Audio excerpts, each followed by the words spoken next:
Sean Connery has cast the longest shadow over the James Bond franchise. No matter what actor gets put in the role, his name's always brought up as the benchmark.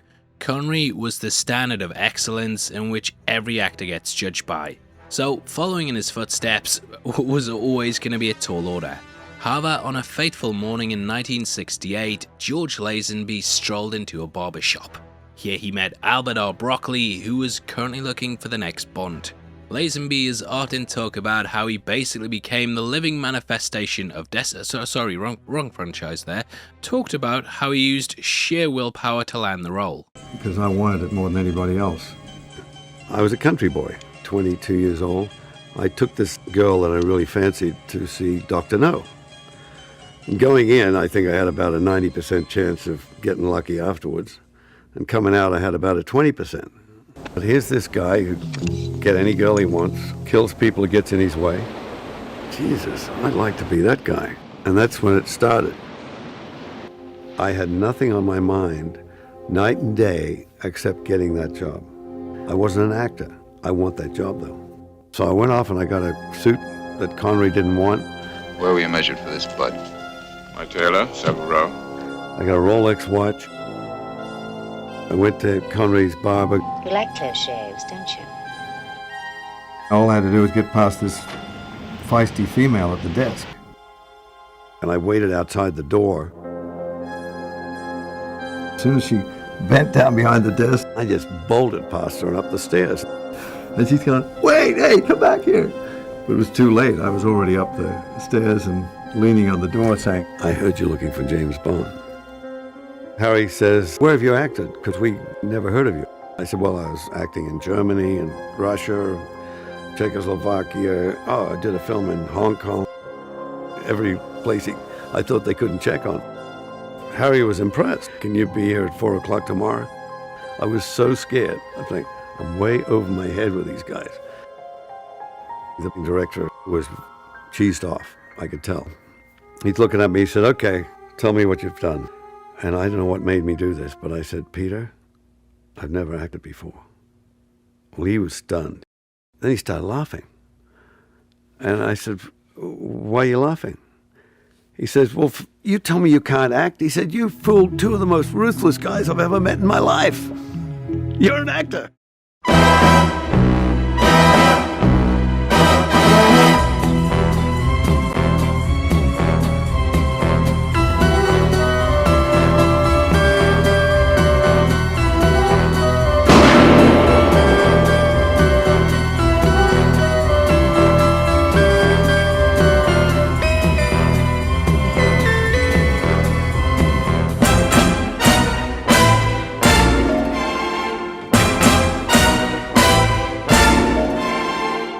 Welcome to the Heavy Spoilers Show. I'm your host Paul, and in this video we're breaking down on Her Majesty's Secret Service.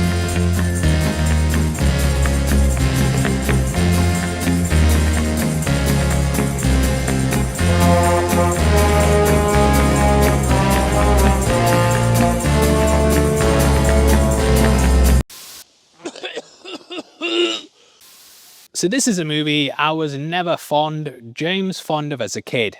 It's a film I revisited the least, and honestly, I never really sought it out. You see, kids, when I was younger, we didn't have the internet and couldn't instantly access millions of films. Not having much pocket money, I had to be selective with what Bond VHS films I picked up. This was one I just didn't gravitate towards, and with Lazenby doing just the one, I thought it was completely skippable. However, it arguably has the most impactful moment in Bond's life. Not only does he finally get married, but his wife's also killed as they go off on their honeymoon. Tracy's one of the big loves of Bond's life, and it's an event that has lasting repercussions. So the film is clearly taking big swings, and it's highly regarded amongst the Bond community. Recently I've seen it popping up on a lot of lists, with it often being near the top. So I was really excited to give it a second chance and see if I found a diamond in the rough. Throughout this video we'll be breaking down the film and also talking about the book alongside it. If you enjoy it, please hit the thumbs up and make sure you subscribe so you don't miss our coverage. With that out of the way, thank you for clicking this. Now let's get into On Her Majesty's Secret Service. I love you. So, On Her Majesty's Secret Service was a book Eon had been attempting to make for a while. Ever since Goldfinger, this had been on the cards, however, fate always intervened. After the rights dispute over Thunderball cleared up, they went with that instead, and then the following year, the weather caused the issues. Switzerland was facing an unusually warm winter, and thus the location didn't have the snow that was vital for the movie. Thus, You Only Live Twice went ahead. By the end of it though, Connery and the creative team were no longer on speaking terms. Connery asked for $1.25 million to return, and this proposal was swiftly rejected. But it didn't look like Bond was slowing down anytime soon. The producers were excited to inject some warm blood into the franchise and get a new actor for the turn of the decade. Now, originally Harry Saltzman, he wanted to make The Man with the Golden Gun. He even had an actor in mind, with that being none other than Roger Moore. However, Moore had signed up for another series of The Saint, and thus the producers went in a different direction. In the end, they looked at 400 actors, with them even contemplating Oliver Reed. However, they thought that moulding him into Bond was way too much work to take on. Jeremy Brett was also offered it as well. Cubby had seen him in My Fair Lady and felt he was right for the part. However, he said, "It's the sort of role you can't afford to turn down, but I think it would have spoiled my life." So he declined. Lazenby was passionate though, put himself forward, and basically convinced them that he could be Bond. Rocking an Anthony Sinclair suit, they're the ones who provide some of the replicas that we have in the breakdowns. Not only do they have 6 decades of Bond collection on their website, but they've also just launched these amazing new Cool Ray sunglasses. Based off Sean Connery's look in Thunderball, they have polarized lenses that come in this really sleek frame. I absolutely love them. Yeah, I look fantastic if I say so myself, and if you'd like to own some, you can order them at the Ocularium at the link below in the description, so go check them out. Anyway, they gave him an audition, and Lazenby accidentally punched the stunt coordinator in the face, who also happened to be a professional wrestler. This was wrestler Yuri Borenko. He appears as one of Blofeld's guards and can be seen removing his jacket. Cubby loved this though, and sort of showing he could be a tough guy. Lazenby had done 3 days of screen tests and auditions, but after this punch, Cubby came over and said, "We want you to be James Bond." Well, blow me down. I just imagine it like, punch him again, show him what you're made of, be James Bond. But yeah, he landed the role because of this. Once more, they brought in Richard Maybaum, and he'd written 4 of the 5 previous films. According to the James Bond archive, he'd written a 49-page treatment during Goldfinger. In the years that followed, this grew to 139. Initially, this followed immediately on from Thunderball and began with Bond chasing Blofeld's spy. Riding in an amphibious Aston Martin, he tracked the villain Fidian down into London's underground postal network. An explosion happened that badly damaged Bond's face, and he required reconstructive surgery. This also explained why he now looked completely different. That was scrapped in the end though, and they simply ignored the recast. When the rights to Spectre were up in the air, they also had a version where Gert Frobe returned. He'd be Goldfinger's twin brother, and basically just play the same role again, but they of course scrapped that as well. Told to adapt the book as faithfully as possible, this story is pretty much beat for beat the text. They also thought that tonally they'd veer away from the gadgets and the more sciencey fiction stuff from the previous films. From Russia with Love had been a massive hit and was regarded by many as being their best. So that tone was picked, with them telling Maybaum to make Tracy the smartest Bond girl yet. Behind the director's chair was Peter Hunt, who'd edited all the previous films. He'd been wanting the role for a while, but they always promised, next one, you'll be on the next one. Having come in last minute and saved You Only Live Twice though, he basically had them at his mercy now. Setting out to make a Bond completely different from the others, it's pretty safe to say he achieved his goal. Whether that was a good or a bad thing, yeah, we'll talk about it later, but Hunt never worked on one of these movies after this. Honestly though, I think it kind of shows the producer's hubris throughout the entire making of this movie. Not only did they have a lead who'd never acted before, but you also had the editor working as the director. And they paid for it as well. The James Bond archives are awash with the drama that happened on set during the movie. Apparently Hunt and Lazenby got on very well in the first days, but they had a falling out early on. Hunt's friends were visiting the set and the crew were trying to clear them out the building. They asked George for his help and he basically shouted, "Everyone get the hell off set, get out, I don't like any of you, get the hell off the set."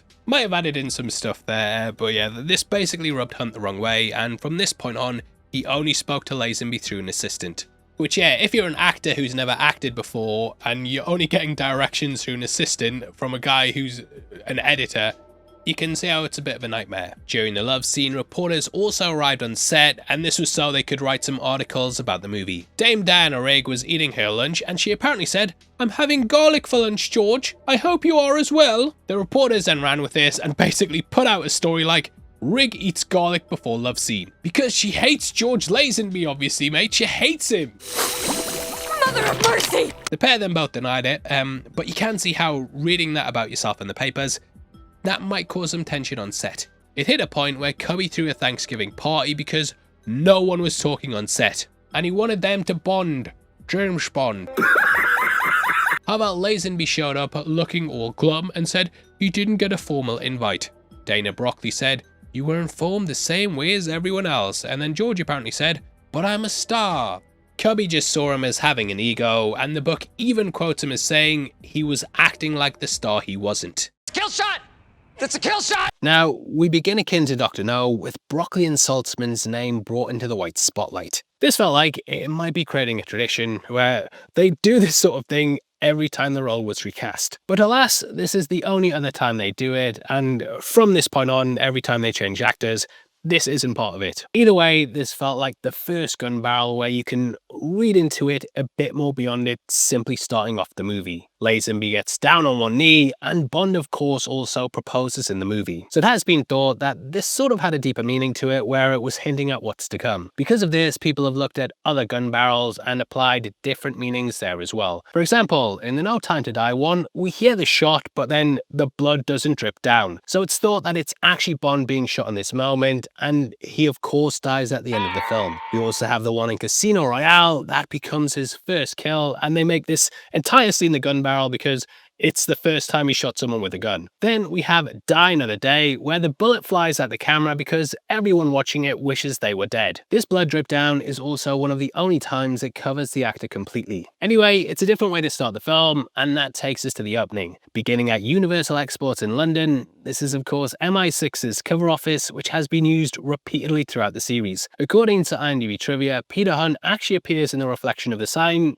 though it's pretty difficult to see. Here we not only see M, but also Q, and later on get Moneypenny. I feel like this is to tell audiences straight away, this is the same franchise, it's the same character, do not get annoyed. We'd of course had the spoof with Casino Royale released right before You Only Live Twice, and even Sean Connery's brother was getting in on the action. OK Connery released in 1967, and most of the cast was made up from actors from the other Bond movies, so it just makes sense to tell us right away, this is the same man, it's the same, this is James Bond.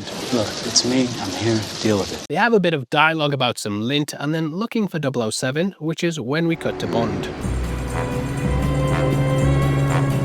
Now, in order to differentiate Lazenby from Connery, they had to get him a new car. Though the producers still had a partnership with Aston Martin, they decided to upgrade from the DB5. That brings us the 1969 DBS Vantage, which we're very lucky to have here. Aston Workshop actually have a version of the car which is signed by George Lazenby. However, it's currently getting fixed up, but they've been kind enough to let us use this one. The DBS Vantage is just as sleek and timeless as its predecessor, and it would also influence some of the designs down the line. This would include the Vantage that we'd see Timothy Dalton driving in The Living Daylights. That would then feature in No Time to Die, which also borrowed some elements from this film. That includes Louis Armstrong's We Have All the Time in the World, which springs out from this moment. Starting by showing it off, it very much does the heavy lifting that teases out Bond's face. We don't get the reveal of that until much later in the scene, so the main focus is purely on the car. By being an Aston Martin though, it instantly tells us that this is Bond, and it instantly plays into the synergy between the character and the car. I've often said that Aston Martin's the best product placement of all time because you don't even think of it as product placement. It's just James Bond's car, and it plays as much a part of being the character as things like his martini, PPK, and so on and so forth. Getting it on the beach was very difficult though, and they actually had to install train tracks. Still though, it's an incredibly beautiful car, and it shows that they were trying to still keep things in line with what people expected from a Bond film, while also differentiating Lazenby from Connery.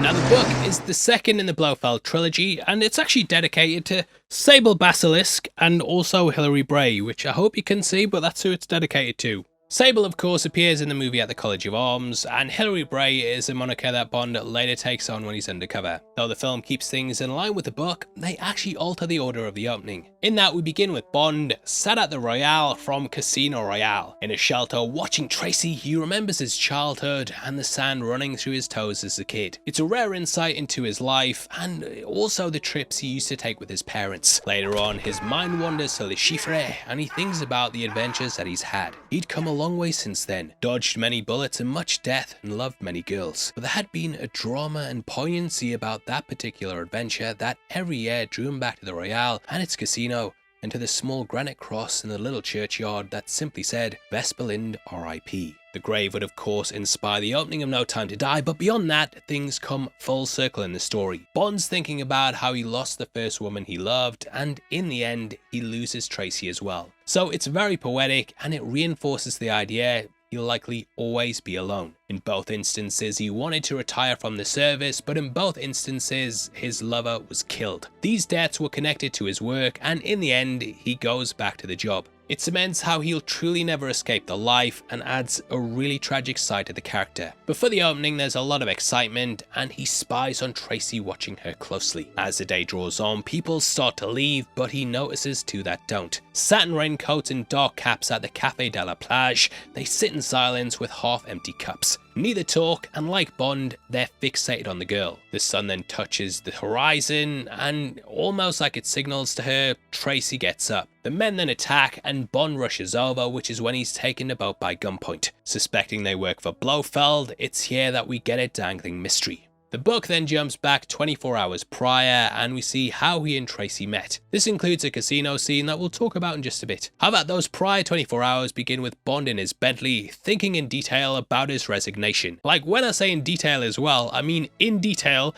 and they've even written out the entire resignation letter. Shit you not. I'll not read it to you, but basically he feels like the search for Blofeld's fruitless and there's nothing he can do. Even he admits it's pompous, and just him imagining the reaction of people reading it absolutely kills me. But that was the gist of what he would dictate to his secretary when he got back to the office the day after tomorrow. And if she burst into tears, to hell with her! He meant it, by God he did. He was fed to the teeth with chasing the ghost of Blofeld. So yeah, just unintentionally hilarious. At this point, Tracy whizzes past him, and it starts off an impromptu race. Reading it, I saw a lot of flashes of the opening of GoldenEye when Bond first encounters Xenia. Here she's riding a red Mercury Cougar, whereas Xenia had the red Ferrari, but it's very similar. She's fast, fiery and flirty, and it's the kind of woman that Bond would be besotted by. Just immediately grips you, and it's a smart move to bring this scene to start off the movie. Pulling out a scope from the glove box, we can see this on red felt fabric along with a gun butt. It feels very akin to From Russia with Love, where he had the red inlay on the attaché case. Looking at her through the crosshairs, this somewhat foreshadows her death in which he's shot by Bunt. Realizing Tracy's going into the sea to end it all, he rushes in to save her life. It's here Bond drops his first line in the film, which just so happens to be the iconic, My name's Bond. James Bond. This builds off the back of Connery, who also said it as his first line on camera. Bond. James Bond. It's here that the thugs arrive and one gets Bond to line a boat. Bond ends up dumping this guy inside one later, so it's a nice way to tie up the scene. We then get one of my major problems with the movie though. Hunt's editing is just all over the place.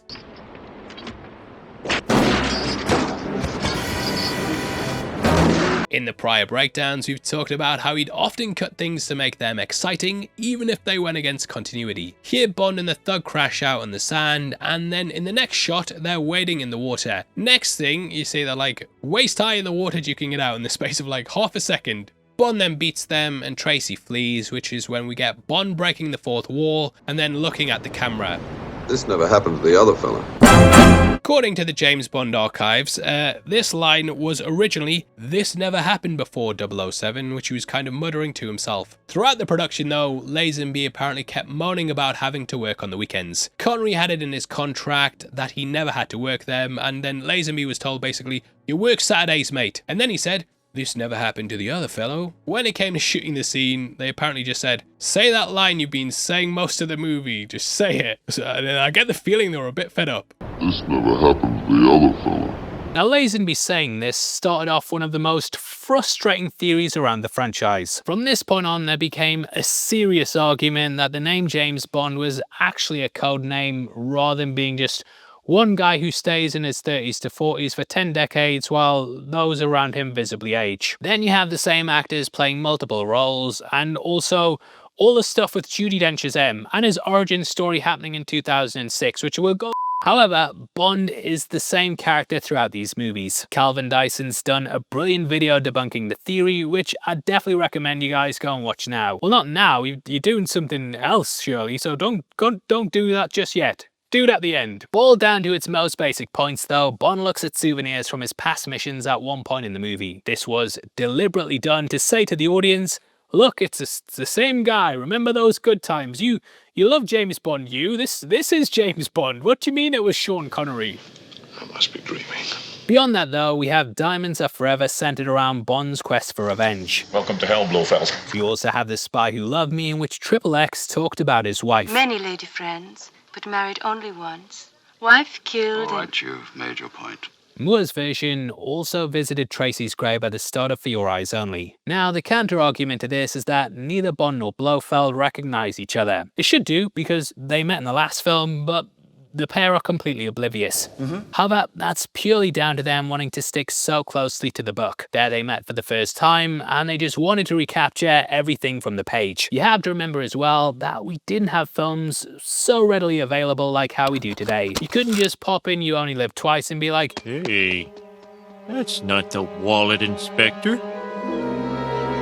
It means this film messes with continuity, but remember, he's forever 40 years old, roughly. So no, it's always been the same guy. They just wanted to break the fourth wall as a little meta joke to start the movie. Personally, I don't feel it works well, and I actually remember seeing this for the first time and groaning out loud. I just kind of found it head-scratching, and there's a reason Bond doesn't break the fourth wall. I think it doesn't really give the best first impression either, and paints this more out like a fan film. Luckily though, we're saved by the title sequence, which is one of my favorites of the bunch.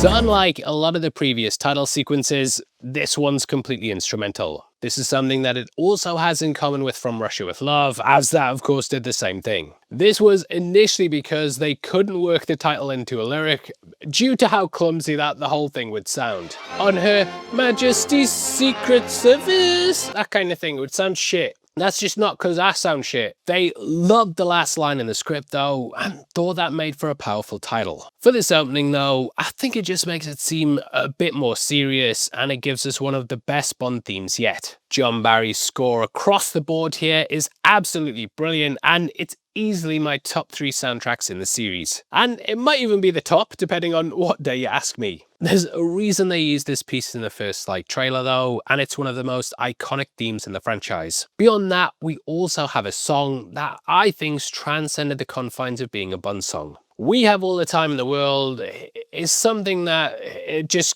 goes beyond being a Bond theme. Whereas Goldfinger, Thunderball, you know, they'll always be tied to the franchise. I feel there's a lot of people that don't even know this is a part of the repertoire. Composed by John Barry, this was written as a love song rather than being just something to sell the movie. It's the first song that doesn't contain the name of the film's title in the lyrics and acts as a big departure from what's come before. At its core, it's a song about hope and just enjoying the life that's ahead of you. It's about brushing your worries to the side and just treating things with like a sense of optimism that everything is going to last forever. However, I also feel like there's a tragic side to it. Armstrong's gravelly voice almost juxtaposes the theme, and there's almost an ironic side to it. Bond's wife is of course killed at the end, and it's the last thing he says to the character. You have all the time in the world. Because of this, it's a very bittersweet song. Although we feel like we have all the time in the world, life can be taken at any moment.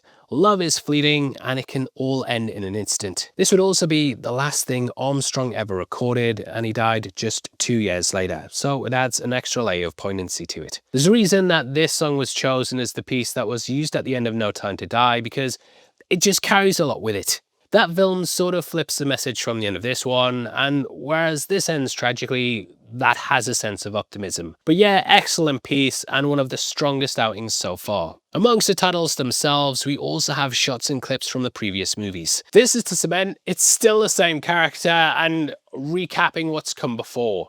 It's the same man, Don't ask questions. We also have a bit of a booby silhouette, a bit of silhouette booby with a bit of nipple. And 15-year-old me used to point that out all the time. There's boobies in the title. Yes.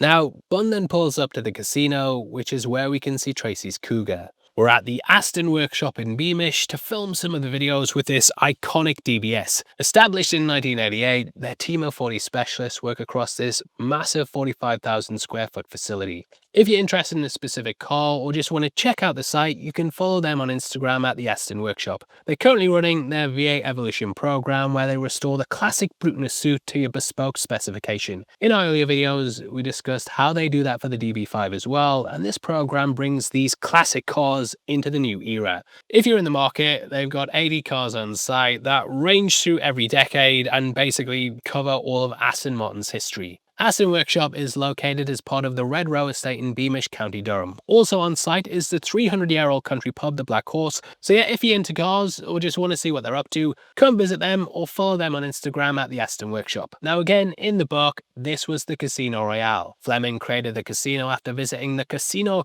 do Estoril in Portugal, and though they couldn't name it that due to the rights and because it was difficult to pronounce, setting it in Portugal's a little nod to that book. It's here that they basically follow the text and the 24 hours that preceded the beach. Here he inquires about Tracy and gets shown to his room. The chapter ends with him saying it'll be a night to remember, and that then takes us to the gambit of shame.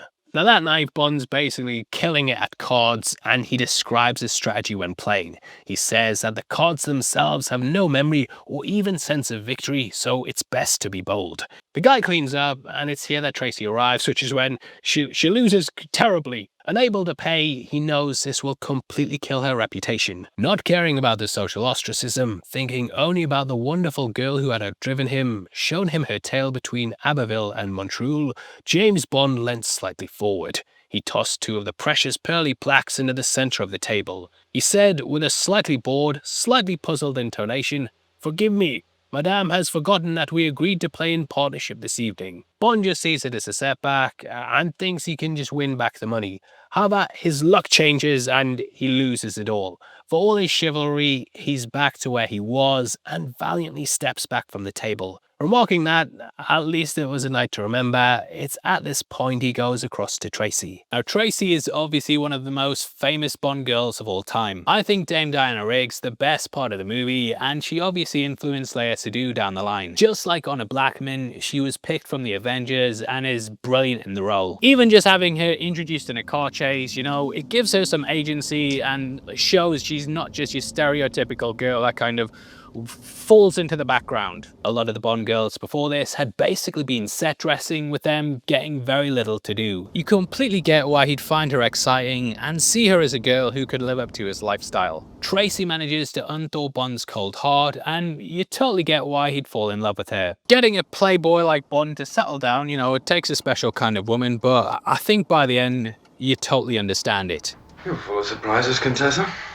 So are you, Mr. Bond. It's here that Bond and Tracy then talk about the race. She says she would have beaten him anyway, as he wants to make it out alive, which is quite a striking line and one that plays into her character. As we learn throughout the book, Tracy is deeply depressed and Fleming fleshes out her tragic past. Born in 1937, her father Marco Ange Draco is the head of a gigantic mafia. Tracy's full name is Teresa, after the saint, but she shortened this because she says that she's not one. Her mother was an English governess who met her father in the mountains when he was on the run from authorities. He'd storm villages, take what he wanted, and then flee to the hills, which is where he evaded capture. The pair fell in love because she was attracted to his wildness, which is something that she longed for. Eventually, they settled down, the pair had a child, and when Tracy was 12, her mother sadly passed away. Thus, Tracy was sent to boarding school. The rebel within her led to scandal after scandal, and thus Draco cut off her money. In order to spite him, she then married an Italian count who basically just did it for her money. In the movie, they say that he was killed in a car crash along with one of his mistresses. However, the book takes things beyond that, and we learn the pair also had a child. Tracy's child also died due to meningitis, and Bond meets her when she wants to end it all. The biggest tragedy of the story is that he pulls her back from the brink and in the end shows her life's worth living. She then gets killed, and you really wonder if Bond may have been happier if he'd never been the hero. But Tracy's a really complex character whose life's as tragic as Bond's. The reason Draco sends men after her at the beach is because he's aware she's wanting to die. When she was a child and her mother told her off, she said, "One day, I'm going to go into the sea and drown." He then remembered this and knew this fantasy might stay, which is why he sent his men to shadow her. But Tracy, like Bond, lives life on the edge. In our other videos, we've often talked about how Fleming was very much about living like it's your last day. He ate the best food, drank the best wine, and even when his health was failing, refused to give it up. This was embodied into Bond, who also lives that lifestyle. Tracy is doing the same thing as well, which is why she's gambling big, speeding, and just throwing everything away. But it attracts Bond, and the chapter ends with her saying, "You can come later. The number is 45. There, if you wish, you can make the most expensive piece of love of your life. It will have cost you 40 million francs. I hope it will be worth it." Come later. I hope it'll be worth it. The movie then takes things to Tracy's room where Bond's attacked. This man was actually sent by her father to test whether Bond was a suitable lover. Smashing him with a chair, he then returns to his room. I love how we see a set of golf clubs with the initials JB, which just a great touch. This scene is actually often used to audition potential Bonds, and you can see why when he sees Tracy. He has to be charming, fierce, but also passionate. So it's a great test of an actor's range. She then appears from the shadows, holding him up with his own gun. Immediately, we're seeing just how challenging that she is. Chapter 4 starts off with them getting it on, whereas in the movie, Bond wakes up with her gone from his bed, and he calls the reception to learn she's checked out. He also finds payment for the money she owes him. She screwed him to pay off her debts, and now her dad's doing the same thing. What? Bond's then held up by some thugs downstairs. Lazenby really shows his ability to crack jokes, as he sort of makes light of everyone being held hostage. In the book, he was just taken by boat, and he and Tracy were picked up after the beach. He was constantly thinking of a plan of attack and even wondering whether Tracy could swim. I do feel like Bond's probably going through the same sort of plan here and using humour as a distraction. Taken to Draco's office, we then get another fourth wall break.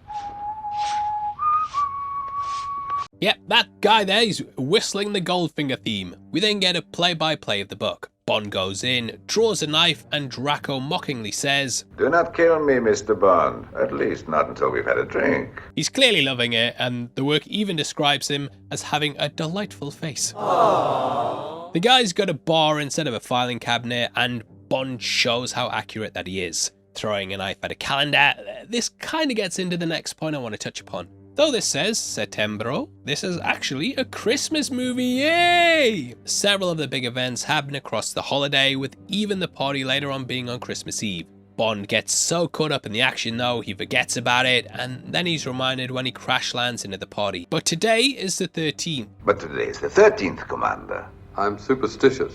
This somewhat plays off the book, as their Bond planned things around the 13th, such as in From Russia with Love, where they do the whole Lecter snatch around the 13th. Now Fleming also tells us that Draco learned of Bond from a French contact. I always wondered if this was Mathers with him working for their secret service. Draco then recounts how his organisation's an opposite to Bond's, and the agent knows him from the Mafia. We then get kind of the duality that runs through his family. In the book, Bond sees him as a nice and happy man, but he knows the workings of the underworld. He says that there's recently been 2 big hits in France, with a pair being pretenders to the throne. Draco had them killed, and he now runs the criminal networks across France. This is part of the Union Corsée, which also featured in the French Connection. Nolan also said this inspired the Al Ghul in his Batman movies, with him also having a daughter who gets romantically tied up with the hero. He recounts how he and Tracy's mother met and then sits down beside her photo. This is actually Riggs' real-life mother, which is a nice little Easter egg. Describing himself as a man who's come to the end of the road, he tells Bond he needs someone to dominate his daughter. The work thing gets kind of weird, and he even knows that he's shagged her, but thinks he's done it well enough that he can clearly control her. Offering £1 million, all Bond really wants is info. He knows Draco can use his connections and track down Blofeld. What's sad is that in trying to save his daughter, Draco puts her in the crosshairs. Bond actually suggests he sends her to therapy, but he says the therapy she needs is a good, strong man. I find her fascinating, but she needs a psychiatrist, not me. What she needs is a man to dominate her. It's clear he thinks a lot of her and just wants her to get well and live again. But in the end, it's fruitless, as she's killed by the man that Draco gives the info on. Looking at this from like the audience's perspective at the time, I did wonder if this had a negative effect on the film. It's probably the most dour Bond we've ever had, and wasn't the feel-good film that we had with the other 5. I'm not sure if starting off with such a tragic Bond was a way to endear him, and they'd of course go back to formula for the rest of the franchise, up until like Casino Royale. In the book, we learn Blofeld actually tempted 3 of his own men to join Spectre, and I did wonder if they were the Mafia characters in Thunderball. So both kind of want him off the map, and Draco even suggests using his team at Universal Exports. He does this with a little wink and a nudge, and clearly knows that there's more to them than meets the eye. That takes Bond back to MI6, and in the book, this is Chapter 6, Bond of Bond Street. It tells us there's been a 2-month time jump, which explains how we take things towards Christmas. It begins with Bond driving from his flat in Chelsea, and his frustrations over Operation Bedlam. I'm relieving you from Operation Bedlam, 007.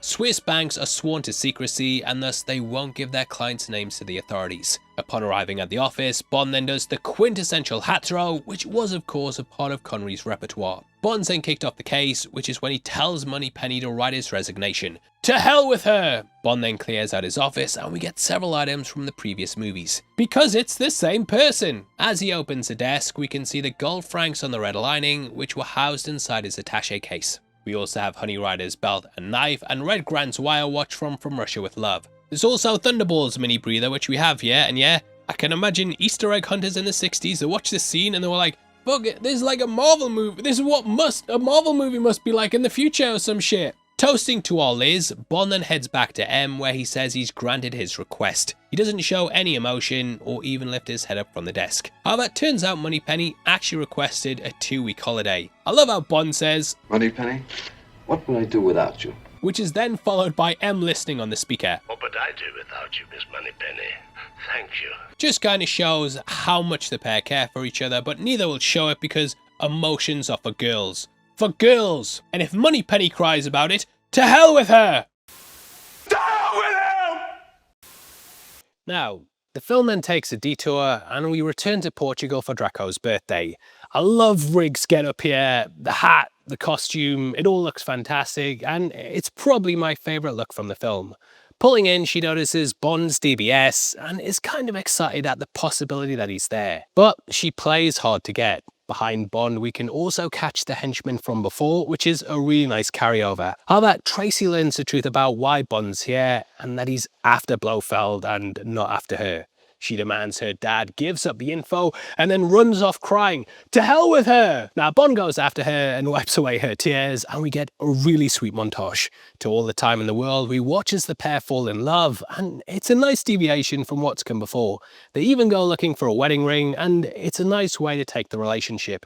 You often hear about like oldies in the 60s who like met and got married 3 weeks later. It's that sort of thing, but it's a really nice inclusion. The pair then swear undying loyalty, and yeah, I wish I had some of that in my life. And if you enjoy James Bond and want to see more of these breakdowns, mate, then make sure you bloody subscribe, yeah? We're going to be doing everything from Dr. No all the way up to No Time to Die and whatever Amazon are doing in the future. But yeah, if you want to keep up to date, subscribe, you son of a bitch. Having located an office where Blofeld's registered at, Bond then sneaks in and cracks the safe. Draco's in on it too, and I love how they send a safe cracker machine in through using a crane. Makes sense that Draco has access to this, as we learned before that one of his fronts was Draco Construction. We can actually see a sign for this as they pull up to the offices, and yeah, great attention to detail. During this, Bond also reads a copy of Playboy. This is a little nod to how the novel was published, as it was initially serialized in the magazine. This is probably one of my favorite scenes in the film, and Barry kills it with his score and tension as the worker goes out to lunch. Also, get a flash of booby in the magazine as Bond leaves the office, which 10-year-old me, yeah, rapidly hitting the pause trying to get the perfect shot. Discovering that Blofeld is seeking a title though, it's then that Bond heads to M's. This is the first time the character's house is shown in the franchise, and it would also return in Casino Royale. And Bond? Don't ever break into my house again. Mom? Saying he wants to be reassigned to the Blofeld case, he then heads to the College of Arms. Along the way, the book tells us he's got a new secretary called Goodnight, who'd of course appear in The Man with the Golden Gun. His previous secretary, Lelia Ponsonby, well, she's gone off and got married. This was in a time when women would tend to marry and then leave the workforce, and yeah, if you read the earlier books, or even ones set earlier in the timeline like Forever and a Day, you're gonna come across her. Bond then travels to the college and we get a big, largely pointless chapter where a guy called Griffin just rattles off about the history of Bond's name. Bond keeps trying to interrupt him and be like, look, I'm not here for that, but he just keeps butting in and going, oh, this. But we do get some nice little tidbits out of it. For example, Bond also means husbandman, which is some foreshadowing for the wedding. He then leads him to Sable Basilisk, who worked with the government during the war.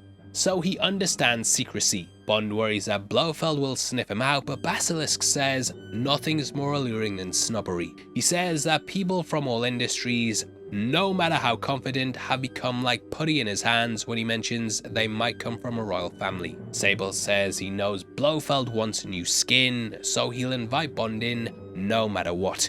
He rattles off lots of facts about names and even how people like Walt Disney come from the Disneys of France. It's in this meeting that we also get Bond's coat of arms. Good motto, eh? The world is not enough. This would obviously tie into the title of Brosnan's third film, and there we'd get a little nod to this movie as well. I could have given you the world. Huh. The world is not enough. Foolish sentiment. Family motto.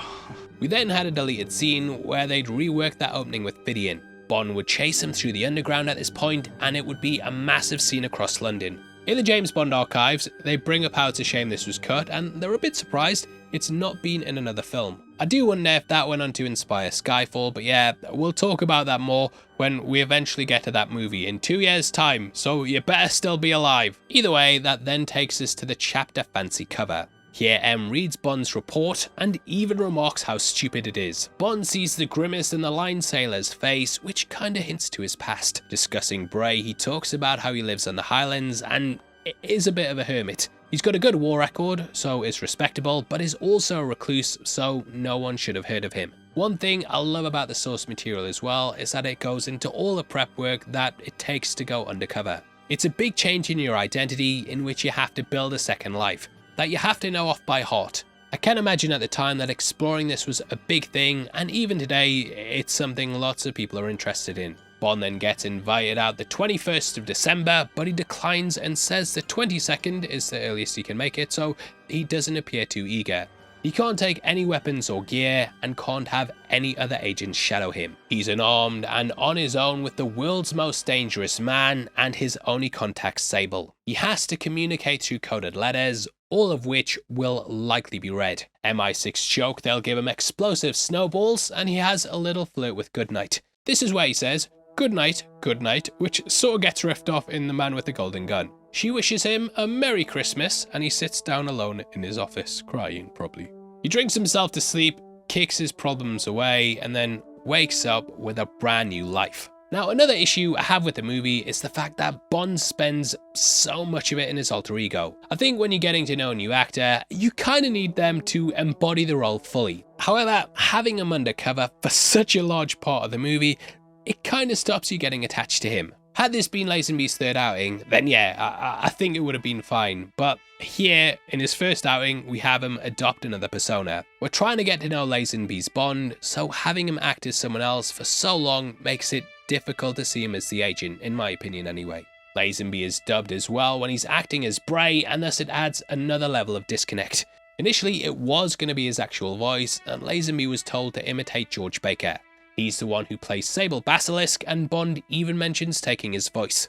Lazenby practiced this for days, and it does sound like quite a big job. In the end though, they actually had the genius idea of just dubbing him with George Baker himself. It's rare that any of the Bond films have him going undercover to the point where he changes his voice and gets dubbed over, and yeah, I think they learned the hard way, it wasn't the smart way to take it. The Bray bits for me are the movie's low point, and it's where the movie takes a dive pacing wise. But it's through this that we get to meet the big bads. This includes Irma Bunt, who feels like Rosa Klebb's replacement. She looked like a very sunburned female wardress. She had a square, brutal face with hard yellow eyes. Her smile was an oblong hole without humour or welcome, and there were sunburned blisters at the left corner of her mouth, which she licked from time to time with the tip of a pale tongue. Played by Il Stephart, she apparently was a right laugh on set. All the women said she took care of them and basically mothered them throughout the production.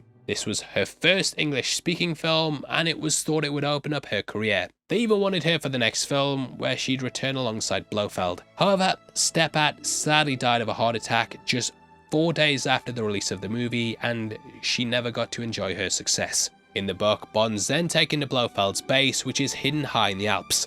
Mentally, he's trying to figure out where they are and if it's possible to signal his friends. This leads them to Piz Gloria, which seems like a luxury resort. It's difficult to not be enamored with the spectacle, and it's an incredible locale perched on a mountain. This would obviously go on to influence the snow base in Inception, and Christopher Nolan stated this is his favourite Bond. It just looks incredible, and I'm glad they delayed the film until the location looked right. However, something is off. The book says there's a sterility about the place, and the rooms don't have door handles, which they bring across to the movie.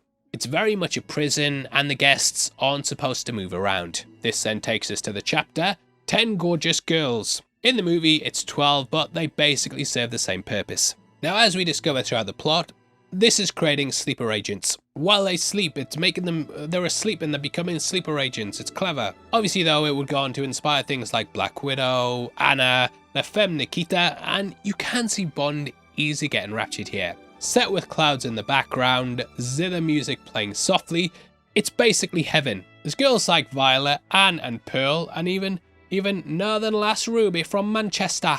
They flirt the night away, and Ruby writes her room number on Bond's leg. Though this is one of the weirdest outfits we've ever seen Bond wear, the kilt's at least fitting with his Scottish heritage. The James Bond archives, they also talked about a little prank they did on set, and they actually got a sausage, yeah, they got a sausage, warmed it up, taped it to Lazenby's leg, and then started shooting the scene. They were all sat around laughing while she put her hand down, expecting her to shriek. Angela Skula apparently just continued the scene though, and after it said, "You've got no underwear on, by the way," didn't even flinch. In the archives, Angela said that Lazenby tried it on with all the girls at one point, and all of them rejected him. One by one. It was like, fucking hell. She didn't even try and make a big thing out of it though, and was just like, he must have had a terrible time getting rejected by all those women. Now, she actually came over from Casino Royale and had played Buttercup in the 60s spoof. Apparently, they just spent 2 months playing crochet, which was suggested by Joanna Lumley. It's great seeing her here as well, and though she doesn't do much, yeah, just amazing seeing the most British beauty of all time in a Bond movie. She also did the audiobook for the novel on BBC Radio 4. In the book, Bond then discusses their names and the meaning of words. Did you know that Piz means peak, like Piz Gloria? He also observes the waiter and deduces that they're Spectre. In the movie, he then goes to meet Blofeld, whereas the book handles it differently. Everyone gets locked in at 10, and Bond sighs with exhaustion for the microphone. When he lies down, he begins to hear a strange noise, and we end the chapter with him pondering what it's about. Now, as we learn, they're supposedly treating allergies and phobias. Through using hypnosis as they sleep, Blofeld's voice tells them to just let go of their fears. Bond never actually catches him telling them direct instructions, but there is a reason for doing this. The women being lulled by his voice eventually makes them learn to trust it. Hit subscribe. Thus, if they enact small things, he convinces them to do bigger and badder. Eventually, they'll return to their respective homes, and upon instruction from his guiding voice, carry out his nefarious plans. Chapter 11 is titled Death for Breakfast, and it begins with a scream. Distinctly male, it sounds like someone falling off a cliff. Bond asks about the man, and Pietro says it was an accident. But Bond knows there's no way he'd know this quick. Apparently, he went down the bobsleigh head first and crashed into the wall at 60 miles an hour. Now, as we learn, the guy had actually sexually harassed Sarah, and Blofeld's punishment was death. Kinda plays off when he murdered a Spectre member in Thunderball, who we learn had assaulted a hostage. In the book, Blofeld's asexual, who sees love like it's a distraction. He wants complete obedience, and anyone who deviates must be destroyed. It's here that Bond's then taken to Blofeld, which is where we continue in the movie. Bond's then taken in an elevator, and in the book, he remarks how the guy here, clearly a henchman, which I love in the movie as well, because, like, he's clearly giving the side eye to Yuri. Meeting Blofeld, he's played by Telly Savalas. Who loves you, baby? Yes, Kojak is Blofeld, and no, I think Donald Pleasant's performance, that's unforgettable. I think Savalas does a solid job as well. He has things that sort of become a staple of the character, such as the fully buttoned up suit, which continues to return down the line. That obviously comes across from Pleasance, along with being bald, as in the book he has hair. Nothing really comes of this meeting though, and yeah, I wish they played it a bit more tense. There's a great scene in Goldfinger where they meet at the golf club and both kind of know who the other is, but neither say it, and it just feels like they could have added a bit more tension. Bond's then taken to his room and he gets to work on his papers. In the book, we discover that he'd actually pulled out his hairs and laced them throughout the notes. Sort of similar to him putting the hair over the door in Dr. No. He then finds these hairs are all missing, so someone's clearly gone through his stuff. Though it's at this point that Bond then sneaks across to Ruby's. Bond has been playing up that Bray as gay, but he drops it to seduce her. You are funny, pretending not to like girls. Well, I don't, usually. Seeing the hypnosis firsthand, he watches the hole Blofeld has. He then returns to his own room and does the dirty double dip, even using the same lines he used on Ruby. In the book, they actually drag things out a bit more and have this happen over a couple of nights. He basically seduces them by saying they might be related to the royals, and when finding out Ruby's called Ruby Windsor, he's got an entire spiel about how she's related to Elizabeth, just to shag her. This goes into all the affairs that the royals had and how there must have been a secret love child somewhere. But honestly, I don't know, I'm going to sound fucking woke. Obviously, you know, Bond, a big part of Bond's character is to seduce women. But in the case with this movie, I think in this example, it's very, very sleazy. You know, in the movies, he's on missions and stuff and meeting the girls along the way, so you can kind of excuse it. But in this film, they clearly state he's got a woman that he's supposed to be in love with and is basically going to get married to. So I feel like it makes him look a bit trashy and then also makes you think, does he really love this woman? So you're kind of not as invested in the relationship as you should be, if that makes sense. I'm still all for like going out and shagging all the time, mate. Don't think I'm fucking woke, yeah? But yeah, just when he's got the girl at home who we're already attached to and doing this, doesn't make the character that likable. In the book, though, Bond says that when he's with her, he finds peace and warmth amongst all this death and paranoia. This is the mentality that makes him decide to stay and relax, which is when that hypnosis metronome starts. In the book, we've also got a brand new scene that they didn't bring across to the movie. They get wined and dined and have a couple of meals, and the book has them all going to a restaurant. It's here they talk about the phobias of chicken and potatoes and how the good doctors cured them. They also mention how actress Ursula Andress is sat on one of the tables nearby. The book released just after Dr. No, so I can imagine fans love this little nod. Now, the chapter's called Two Near Misses, and we see the first here. A man comes over to the table, having recognised the name Sir Hilary Bray. However, he's puzzled by Bond and starts to ask questions which clearly arouse Bond's suspicions. Bond plays it up that Hilary died by falling off a mountain, and the guy returns to his table, all sad and glum. Bond clearly sees him chatting to the others, and they start looking sad and glum as well, and when he gets to his room, he writes a letter saying that he got recognised. He knows people are watching his stuff and reading his letters, so he just plays it up that there's a crazy guy at the restaurant who thought I was Sir Hilary Bray. He got me confused with a cousin. You know, he's keeping the cover. In the letter, he also discusses the man who died and hopes that his team will come and add support because, yeah, he's clearly, there's a guy just died, mate. There's a guy who has died, who's been potentially killed. Come quick. It's in this that we then get the second miss as Bond goes to meet Blofeld again. He talks about the family and how the name Ernst has been passed down through the generations. All of a sudden, the meeting's then broken up by a man suddenly being thrown into the room. Behind the snow and the blood on the face of the man on the floor, Bond recognized the face of a man he knew. The blonde hair and the nose broken boxing for the Navy belonged to a friend of his in the service. It was unmistakably number 2 from Station Z in Zurich. Recognizing him as Agent Sean Campbell, Campbell unfortunately also recognizes Bond, saying, "Thank God," and clearly recognizing him, even to the point that he uses his name, he basically begs for Bond to talk to them. It completely blows his cover, but Bond coolly sparks up a cigarette and denies knowing him. He knows it's a death sentence, but lights it with a steady hand and says he's never heard of universal exports. Campbell gives him one last look and is then taken to the interrogation room. It's one of the coldest things that Bond's ever had to do, and obviously Blofeld's also completely shook and he ushers him out the room. Bond knows he's been made and he goes and sits on the toilet in what he calls his throne of reflection. Ruby discussed in the work how the rooms weren't mic'd and this is the one point of refuge. Running through all the possible ways he could have saved Campbell, he realizes how futile it would be. He knows Campbell will regain his senses and might resist torture for a couple of hours, but Bond will be made. Now in the movie, we have his shadow getting caught while climbing the cliff. The guys appeared throughout the movie and always kept a watchful eye on Bond. In the movie, Bond doesn't come to his aid, but I don't think it appears anywhere near as dire. In the book, he realizes he needs to get the girls' names written down, so if his body's discovered, they'll investigate his warning. He writes this on some toilet paper in what he calls his own invisible ink, which is basically just him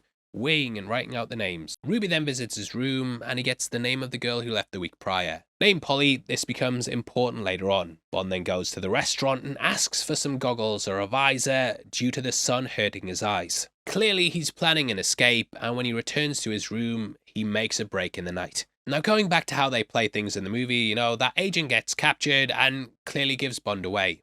That night, Bond then goes to Ruby and we get... As that old cow told you. Fancy meeting you? You crawl on. Whew.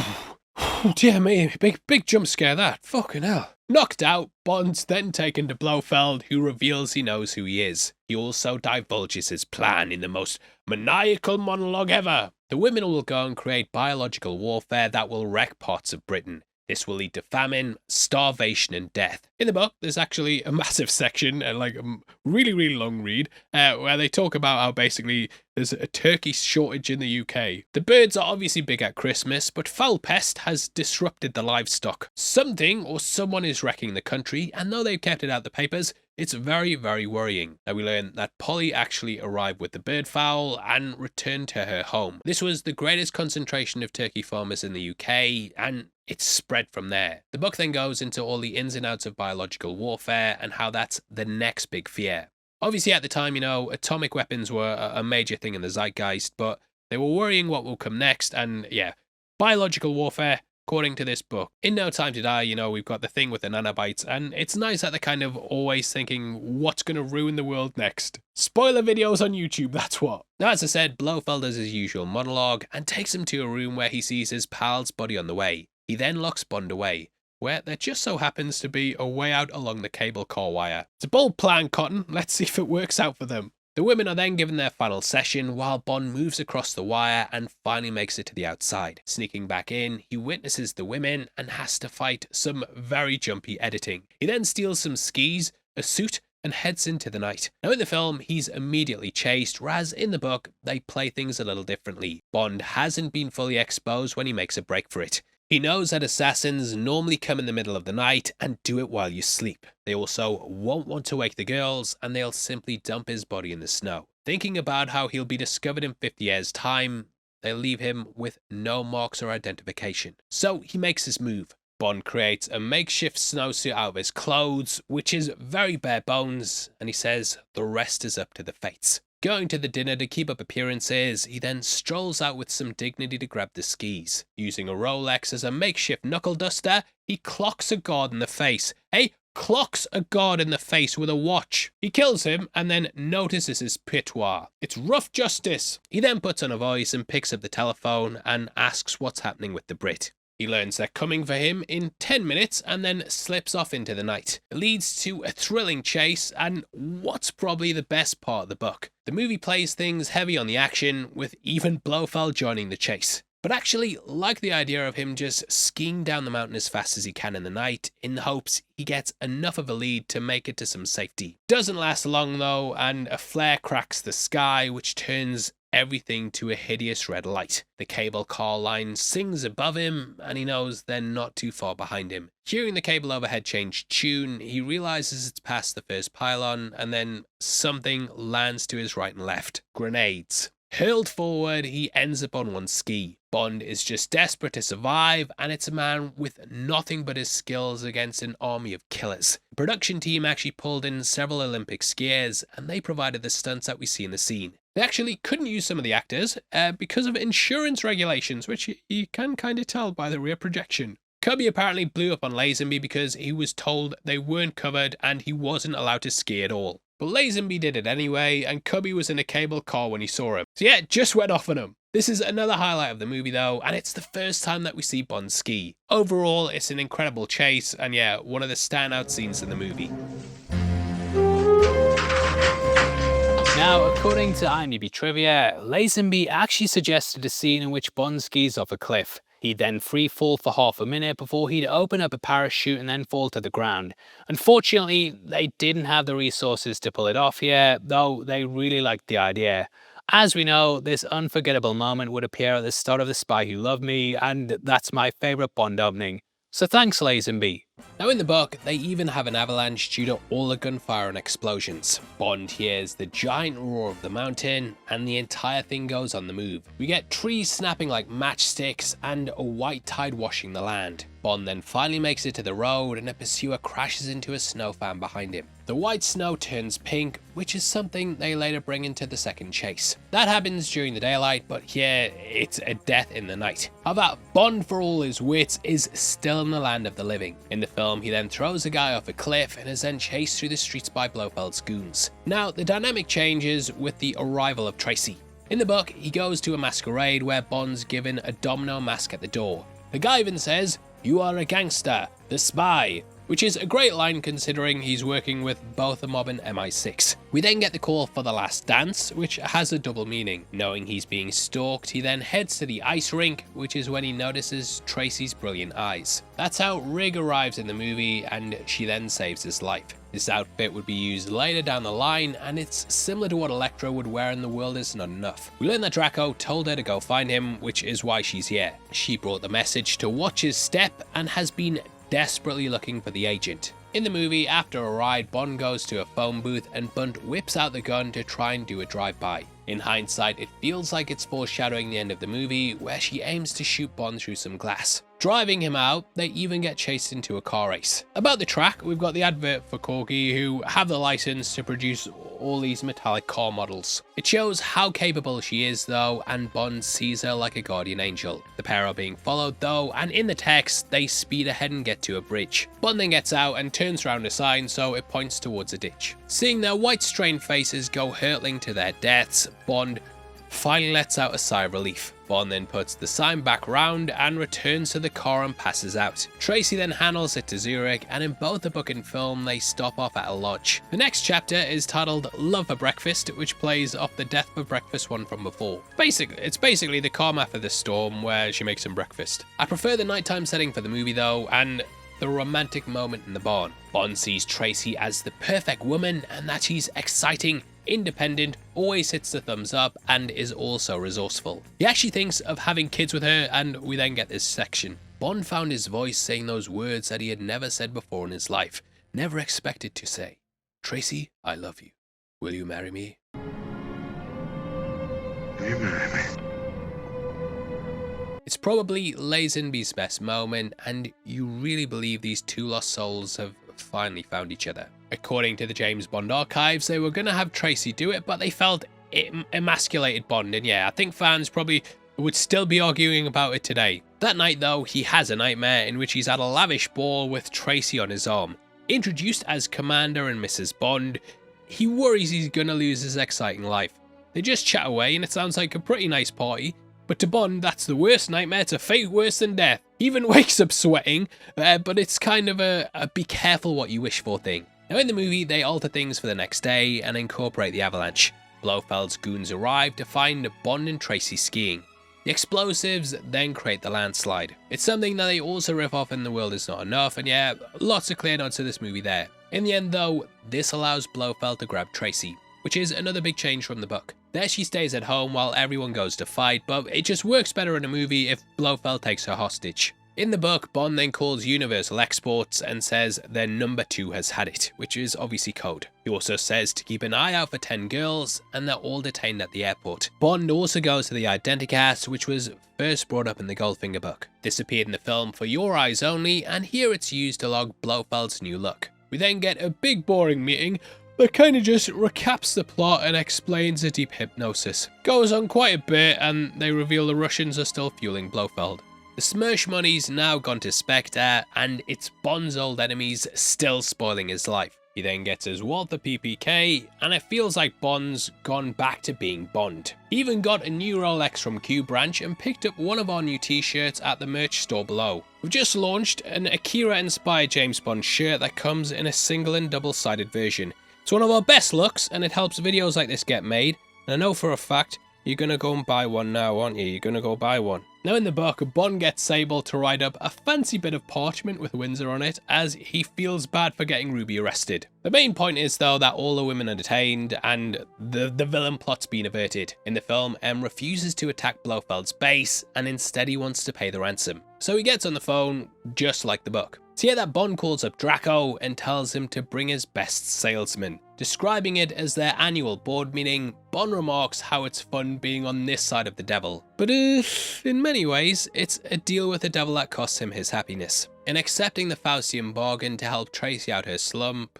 he ultimately ends up destroyed. They then go through the wedding plans and agree it will happen in a week to make good on their deal. Knowing that some men will die, they also have a big last supper and go to bed stinking of garlic. Draco says the hit on Blofeld's a wedding present and they arm up and take to the skies. With the plot being over though, you know, in the book there's not necessarily like that countdown at the end where we've got to get to the baddie and stop him before the bomb goes off or he sets off his big weapon, you know, that kind of thing.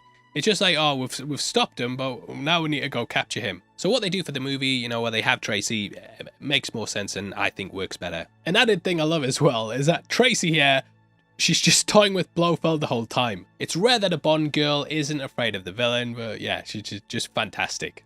I could make you my countess. But I'm already a countess. Now, like the book, they say they're from the Red Cross, delivering urgent blood. They kind of mess with them a bit more in the book and do the old Cut. Understand you. Radio. Breaking up. Hit the thumbs up. They also have armbands that say Alps Police, and even though there's no such force, they doubt Spectre's gonna check it. They also say they have distinguished representatives of the world press. In the book, they threaten them that these members of the press will write negative things in the papers and thus they let them through. Landing, everything then kicks off and we get probably the moment I first think of when I think about this movie. To the Bond theme, we see Lazenby on his belly sliding along the floor while shooting. I have no idea how practical that is, if it's a good strategy to use in a gunfight, but it looks amazing. Tracy also manages to best Yuri by throwing him into those wall spikes that I kept noticing them and it was doing my head in, but they had a reason. We then get what's probably my least favourite bit of dubbing, editing, and yeah, just kind of sums up how janky parts of this movie are. James, wait! Guns make me nervous. Bond then uses a sub-miniature camera to take photos of the girls, which was really high-tech at the time. Draco also punches Tracy outside to knock her out and take her on the chopper, because like she refuses to go, but just like a bit of a weird thing to have in a movie, mate. They then blow the base before chasing Blofeld. In the book, you don't really learn what happened to the Mafia for quite a bit, as Blofeld arrives in the bobsleigh as soon as Bond shows up. Bond then chases him like what we get here, but they keep things locked to his perspective. Called Hell's Delight, the pair do around 70 with Bond shooting at the back of him. Blofeld can't fire back, but he's able to drop grenades. Bond sees one bouncing along and initially thinks it's something from the sled. Next thing he knows, the track's exploding and his runners and steering wheels destroyed. Bond then dashes down the hill and jumps on Blofeld's ride, which leads them to a fight. And yeah, with those backgrounds, looks a little dated. Bond then forces him into a tree, which is where he seemingly breaks his neck. He's bronzed up. Bond then rolls off, and a lovely dog runs over. Now in the book, Blofeld gets away as well, and Bond figures that he's on his way to Italy. Bond's stopped by the authorities, but he just pretends to be a tourist who doesn't know what's going on. Sending a message to M on a XXX decoder, he says he's on Her Majesty's Secret Service. He said it! That takes us to a fill-in chapter called Happiness Without a Shadow. Reunited with Tracy at Munich airport, he then notices a newspaper. It says there's been a polio scare with 9 women getting arrested. There's also the headline, Mysterious Explosion on Piz Gloria. Cable railway to millionaire's resort destroyed. So the cover-up is on, and though there's no sign of Blofeld, Bond starts to relax a bit. Because of this, though, he kind of drops his guard and doesn't notice a toad-like woman across the street. The book's words, not mine there. He spends the next day shopping and buys a white gold ring with 2 diamonds. They also have his bachelor party where he returns home stinking of beer and sausages. That then takes us to the wedding, where we see the ring from the montage earlier in the movie. There's some brilliant moments here with the side characters, and it seems like a fantastic event. Draco talks to them about their opposite organizations, and they even mention the bullion incident, which is a little nod to Goldfinger. Anyway, it is a pleasure to meet the man who cost me 3 of my best operatives. Yes, November 64, the bullion job. With that being the year of the movie's release, Bond then hands back the money, and in the work it says that he has enough and that it could be like a restriction that held him back from living. Prices far above rubies, or even your £1 million. Now, the first part of this comes from Proverbs 31:10, and it's used to describe a woman of great value. Either way, Q's there, and even poor old Moneypenny, who sees James go off to happiness. He then throws his hat to her, which plays off all their moments in her office. Crying, this then takes us to theory time. In that, I personally believe that Moneypenny tipped off Blofeld and Bunt so that they could kill Tracy and give Bond back to her. No, so how they find out is explained in the book, and we learn that a woman reporter had stopped by in the morning. Bond's obviously famous at this point, and she basically was just asking about the times of the ceremony, so no one really thought anything of it. They then take a drive down what's known as the Lane of Pleasure. However, there always seems to be a speck of red not too far behind them. 10 minutes later, Tracy said, "There's a red car coming up fast behind. Do you want me to lose him?" "No," said Bond. "Let him go. We've got all the time in the world." It's at this point that tragedy strikes and Bunt blasts the car. The whine changed to a shattering roar. The windscreen of the Lancia disappeared as if hit by a monster fist. Bond caught a glimpse of a taut, snarling mouth under a syphilistic nose. The flash eliminator of some automatic gun being withdrawn. Just happens so fast, and Bond's life is completely destroyed. "It's alright," he said in a clear voice, as if explaining something to a child. "It's quite alright. She's having a rest. We'll be going soon. There's no hurry, you see." Bond's head sank down against hers and he whispered into her hair, "You see, we've got all the time in the world." They recapture this in the movie perfectly, and yeah, Lazenby does a fantastic job here. There's no hurry, you see. We have all the time in the world.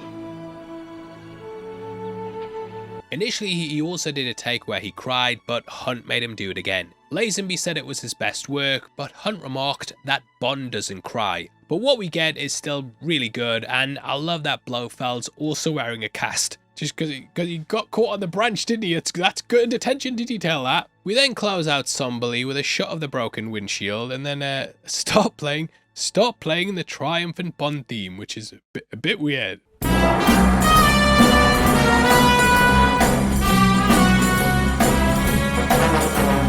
So once more, I am joined by Jeroen from Dutch Bond Fan. Hope I didn't mess your name up there again. But yeah, he just kind of wanted to talk about the continuity. Obviously, earlier in the video, we discussed things like how this didn't happen to the other fella, which kind of created a big theory that it was a different James Bond, and there was a big code name thing that surrounded it. But then you have scenes that kind of contradict that, where he's going through his stuff from the other movies. But you actually came up with a completely different theory that kind of explains everything. I'd love to hear.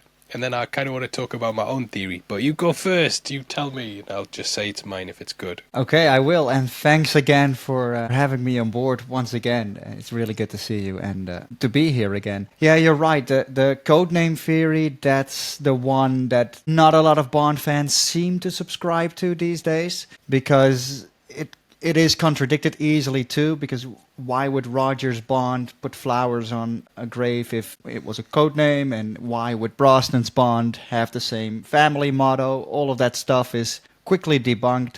The official timeline, of course, is that there are two timelines, the official continuity. The first 20 films essentially are one timeline, even though Bond gets younger when Dalton stops in, and it's just all a bit loose. And then Craig's Bond is officially a separate timeline, as confirmed by Eon. But my way of kind of fixing both of these problems of the official timeline and the codename theory is, it's not even that profound, to be honest, but it's, what if you just look at each actor's Bond as a separate universe?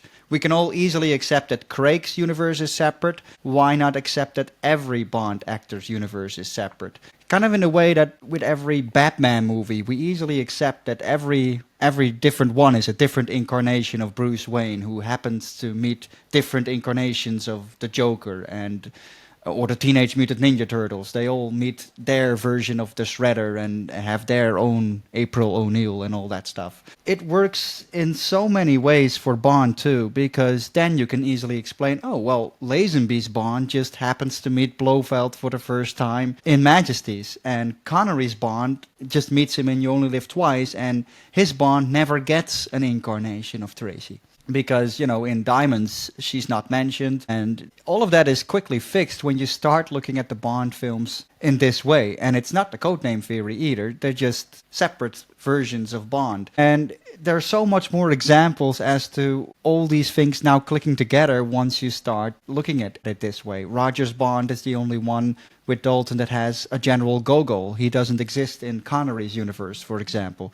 All of this stuff is quickly fixed, I believe, with this way. What do you think? So my theory, right, is, and this came from the end of No Time to Die, when Madeline is driving along telling a story to their daughter about a man named James Bond. And then it sort of crystallized a bit more when I read The Spy Who Loved Me, which, in case you guys don't know, the book is basically a woman's diary where she tells a tale about a man named James Bond who she met one day and basically saved her life. And I started thinking, just in the same way that Fleming wrote about a spy that he basically made James Bond. It was just based on a real person, which if you watch The Ungentlemanly Warfare film, then you're going to kind of see the bare bones of that. And Fleming's actually in that movie as well. I started thinking, what if the love interests who survive the movie, they're kind of doing what Fleming did and telling the story of James Bond to someone who's kind of hearing that tale, and every single story is a slightly different thing, and that's why some things don't necessarily line up perfectly in terms of continuity, but then we have carry-over characters like Q, Moneypenny, that sort of thing. It's the same if you were telling like Sherlock. Right. For example, you know, Sherlock Holmes has been updated several times. You've got like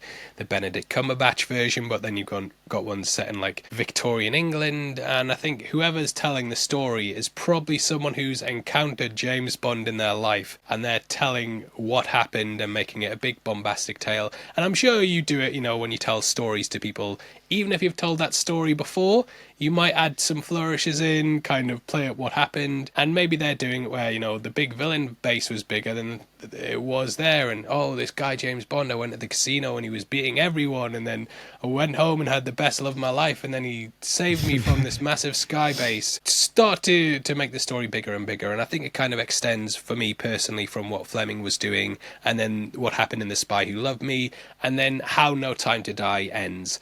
And it's basically lovers of Bond or people who've seen a man named James Bond, they're kind of the ones who pass on the story and tell the legend, because it's all secret, covert ops. There's lots of things that contradict each other, but they all kind of have through lines. So I personally see it like that, and that's kind of how because we have this weird thing, I think, as fans, where we almost have to make everything make sense and tie together perfectly, even though we know they're not real stories, they are just movies. Well, like, I remember there was a video that kind of went through the timeline of how Craig's movies worked with all the earlier movies, and it was like, well, Casino Royale's first, and then Quantum of Solace, but then you can do Dr. No, and then you have everything up to Skyfall, and then after, and blah, blah, blah. People like continuity, but for me, that's how I cope with it in my mind. I really like this one, actually. It makes it more of a legend around Bond, and that like works a legend. Perfectly too. It works perfectly too. And you're right, it's totally a movie, a fan thing to do, to try and make sense of things. Well, we actually know that the real reason in Majesty's that Bond doesn't recognize Blofeld is for the simple reason that, well, they just wanted to make a faithful adaptation of the book, and in the book he meets Blofeld here for the first time. Period. And forget You Only Live Twice before it. This is just now the first time he meets him in this film, which is actually all it was. But I think both of these ways that we came up with, even though they're not official, are really fun ways for fans to look at the Bond films. Because, let's be honest, apart from the Craig films, Bond is not made for continuity. It's just made to be enjoyed one at a time. Yeah.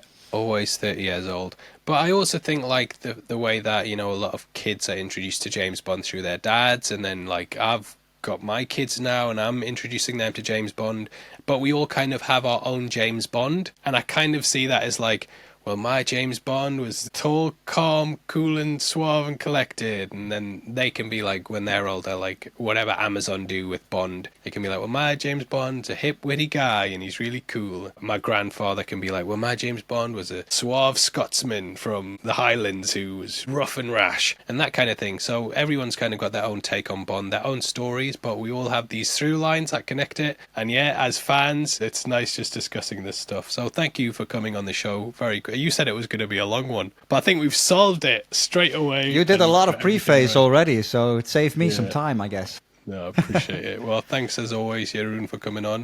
No problem. Definitely check out Dutch Bond Fan. I know you're getting back into the swing of things and doing videos. It's a very exciting time to be a Bond fan as well. So what stuff are you looking forward to coming out? A Bond 26. But is it Bond 26? Yeah.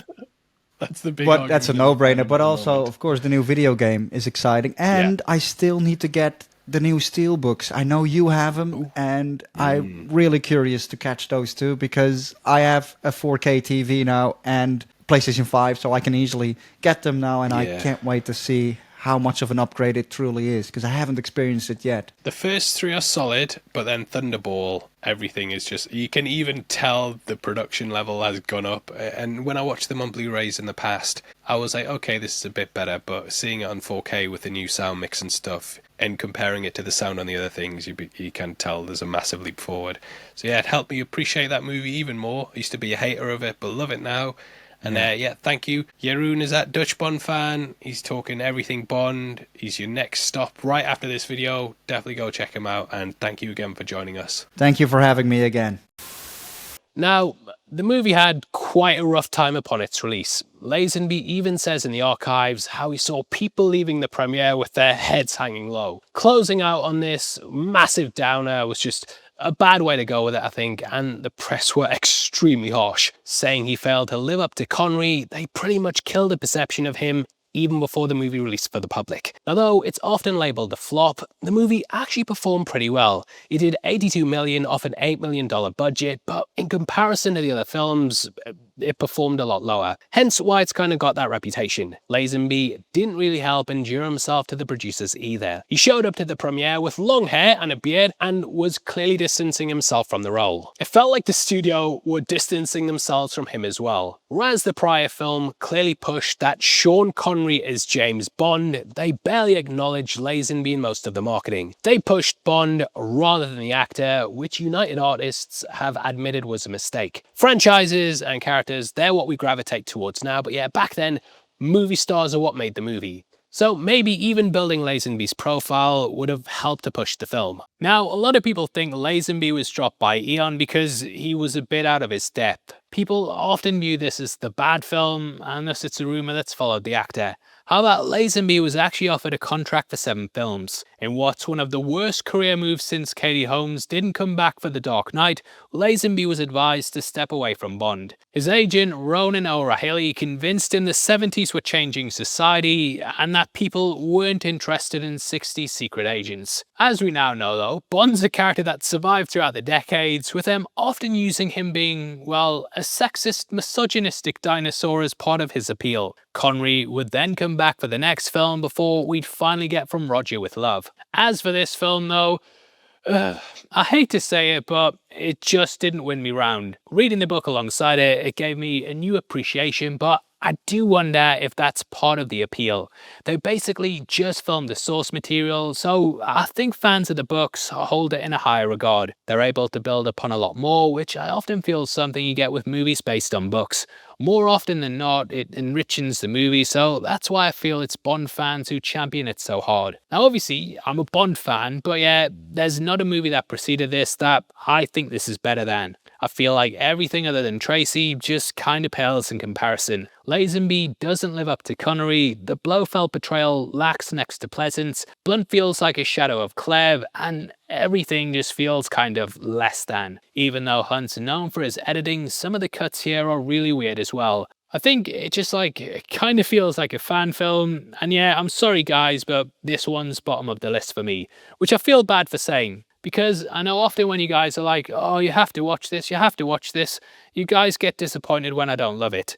So yeah, that's my review with this sitting at the bottom of the ranking. Obviously, I imagine there's going to be a lot of debate though, so if you agree, if you don't, then let me know below. Now, if you want something else to watch, we have a video on screen right now. Probably going to be a Bond breakdown, not going to lie, but you'll enjoy them, I promise, so head over there right after this. But out of the way, huge thank you for sticking through the video. I've been your host Paul, you've been the best, and I'll see you next time.